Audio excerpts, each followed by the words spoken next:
매일 성경 묵상을 돕는 해설 가이드입니다. 안녕하세요. 묵상 코치입니다. 함께 읽고 나눌 말씀은 베드로후서 2장 10절에서 22절까지 말씀입니다.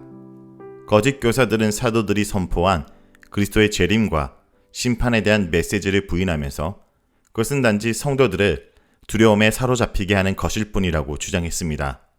그러면서 자신들은 사도들과 달리 성도들에게 자유를 주며 심판의 두려움에서 해방시켜 준다고 주장했습니다. 그러한 사상은 그들을 따르는 자들에게 더욱 담대히 부도덕한 행위를 하게 하는 원인이 되었습니다. 10절에서 16절에 읽겠습니다. 특별히 육체를 따라 더러운 정욕 가운데서 행하며 주관하는 이를 멸시하는 자들에게는 형벌을 할 줄 아시느니라.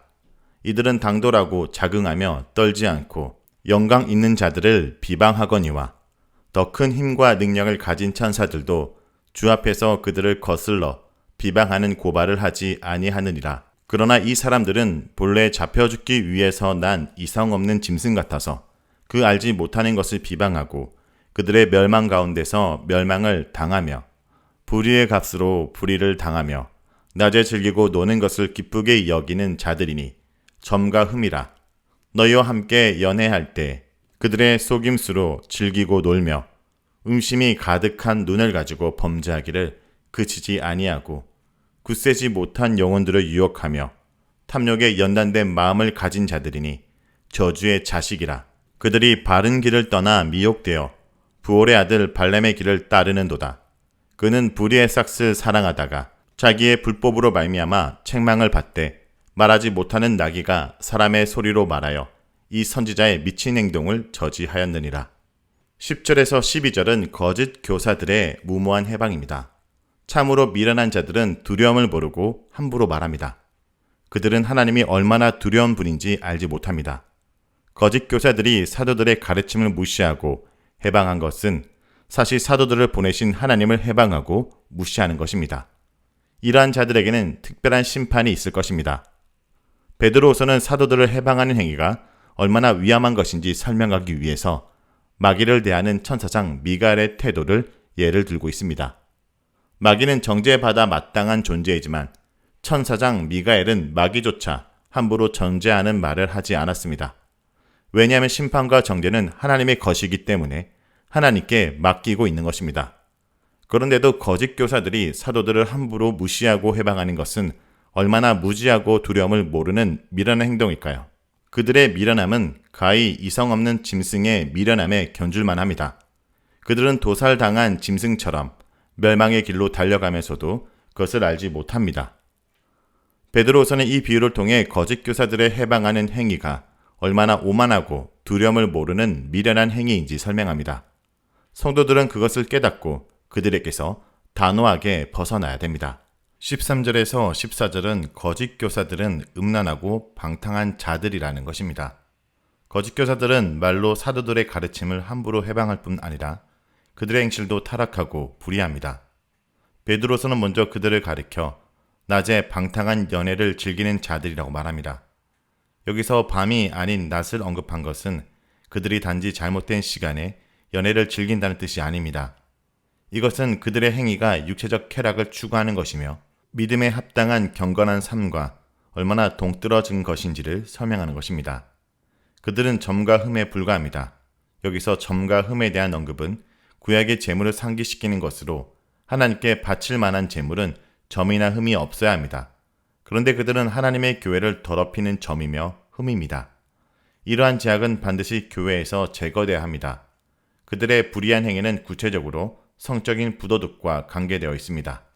그들은 믿음이 연약한 자들을 깨워서 범죄하는 일에 아주 전문적으로 잘 훈련된 자들입니다. 즉 그들은 범죄에 매우 익숙한 자들이기 때문에 의의 자녀가 아니라 저주의 자식들입니다. 15절에서 16절은 탐욕에 눈먼 자들입니다. 베드로서는 거짓 교사들은 구약의 거짓 선지자인 발람에 비교합니다. 발람은 재물에 대한 탐욕으로 눈이 어두워 하나님의 뜻을 보지 못하고 미련하게 되어 결국은 나귀에게 책망을 받습니다. 탐욕은 인간을 짐승보다 더 미련한 존재로 전락시켜버립니다.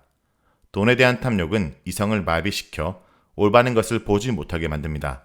탐욕은 일만하게 뿌리며 그리스도인들로 믿음을 떠나 불법을 행하도록 미혹합니다. 물질에 대한 거짓 교사들의 탐욕은 이미 3절과 16절에서도 언급했습니다. 그들은 그리스도의 복음을 왜곡하고 지어낸 말로 성도들을 호도하여 더러운 이익을 취하는 미친 자들입니다.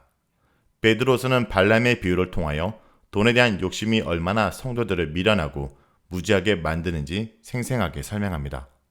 17절에서 22절에 읽겠습니다. 이 사람들은 물 없는 샘이요 강풍에 밀려가는 안개니 그들을 위하여 캄캄한 어둠이 예비되어 있나니 그들이 허탄한 자랑의 말을 토하며 그릇되게 행하는 사람들에게서 겨우 피한 자들을 음란으로써 육체의 정욕 중에 유혹하는도다. 그들에게 자유를 준다 하여도 자신들은 멸망의 종이니 누구든지 진자는 이긴 자의 종이 됨이라. 만일 그들이 우리 주 대신 구주 예수 그리스도를 알므로 세상의 더러움을 피한 후에 다시 그 중에 얽매이고 치면 그 나중 형편이 처음보다 더 심하리니 의의 도를 안 후에 받은 거룩한 명령을 저버리는 것보다 알지 못하는 것이 도리어 그들에게 나으리라. 참된 속됨에 이르기를 개가 그 토하던 것에 돌아가고 돼지가 씻었다가 더러운 구덩이에 도로 누웠다 하는 말이 그들에게 응하였도다. 17절에서 19절은 무익한 멸망의 종에 대한 내용입니다. 거짓 교사들은 성도들에게 아무런 유익을 주지 못하는 무익한 자들일 뿐만 아니라 오히려 그들을 멸망으로 인도하는 자들입니다. 베드로후서는 그들이 무익한 이유를 설명합니다. 첫째, 거짓 교사들은 성도들에게 약속한 것을 주지 못합니다. 물 없는 샘과 강풍에 밀려가는 안개는 성도들을 실망시킬 수밖에 없는 거짓 교사들의 무능한 실체를 드러내는 은유입니다. 이렇게 속이는 자들에게는 하나님의 심판이 예비되어 있을 뿐입니다. 둘째, 그들은 허황된 자랑의 말로 믿음이 약한 자들을 유혹하여 다시 과거의 음란한 행위로 돌아오게 합니다. 거짓 교사들의 말은 매우 인상적이고 매력적입니다. 그러나 허탄한 것입니다. 왜냐하면 그들의 말은 성도들을 경건한 삶으로 인도하는 것이 아니라 과거에 부도덕하던 이방인의 삶으로 되돌아가게 만들기 때문입니다. 셋째, 그들은 자신들의 멸망할 운명도 모르면서 성도들에게 자유를 주겠다고 약속하는 미련한 자들입니다. 그들이 무슨 자유를 준다고 약속했는지 정확히 알 수 없습니다. 그들이 그리스도의 재림을 부인하는 것으로 보아 심판에 대한 두려움에서 성도들을 해방시키고 도덕적이고 경건한 삶을 살아야 할 의무에서 자유를 준다고 주장했을 것입니다. 그러나 그들의 가르침은 자유를 주는 것이 아니라 멸망을 주는 것입니다. 왜냐하면 그들 자신이 이미 사단에게 사로잡힌 멸망의 종이기 때문입니다. 20절에서 22절은 배교의 심각성입니다. 성도들은 거짓 교사들을 배교자로 규정합니다. 예수 그리스도를 알므로 세상의 더러움을 피한 후에 라는 표현에서 거짓 교사들도 한때 복음으로 회심한 참된 그리스도인들이었음을 암시합니다. 그럼에도 불구하고 그들은 다시 타락하여 이전의 더러움으로 돌아갔습니다. 그런데 한번 믿었다가 타락하게 되면 아예 처음부터 믿지 않던 불신자들보다 더 악하게 됩니다. 베드로는 배교 행위를 생각하면서 마태복음 12장 45절에 있는 예수님의 말씀을 염두에 두고 있습니다.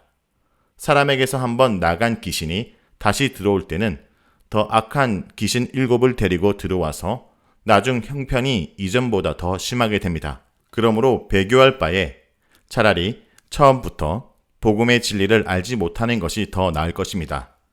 왜냐하면 복음의 진리를 몰라서 죄를 짓는 것보다 알면서 죄를 짓는 것이 더 큰 죄이며 이러한 자들에게는 하나님의 긍휼이나 용서가 주어지지 않을 것이기 때문입니다.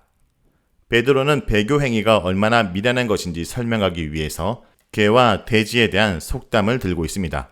한번 복음으로 회심한 후에 다시 이방인의 부도덕한 삶으로 돌아가는 것은 개가 그 토한 것을 다시 먹는 것이나 돼지가 씻은 후에 다시 시궁창으로 들어가는 것과 같은 행위입니다.